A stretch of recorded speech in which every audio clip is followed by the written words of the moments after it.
అందుకే that is the only reason. పెద్ద అయిన తర్వాత మనం పలక పుట్టుకెళ్ళటం ఏంటి, పలకలు మీరు ఏమి ఇంటికి తీసుకెళ్ళద్దు, అన్నీ ఇక్కడే పెట్టండి అనేవాడు. చదువు అంటే భయమొద్దు అద్దిరబన్న, చదువు తొలిపొద్దు ఎలుగంటిది నరాసిన్న. తొలిపొద్దు వెలుగంటే సన్ రైజ్. ఎలుగులోన అగుపిస్తది కంటి చూపు వరకు, లోకమంత కనిపిస్తది చదువులోన మనకు. అది పల్లవై. అందులో వాళ్ళు అట్రాక్ట్ అయింది ఇంకోటి ఏంటంటే, పెదవి విప్పి చెప్పకుండా మనసులోది రాయొచ్చు, వేరొకడికి తెలియకుండా రాసింది చదవచ్చు.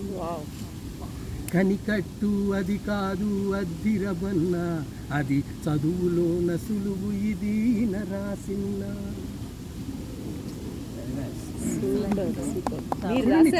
చిన్న పాటలో ఎంత గొప్ప వాళ్ళు అట్రాక్ట్ అయ్యారండి. దాంతో 15 స్కూల్స్ బాగా నడిచినాయి మన కాలనీ.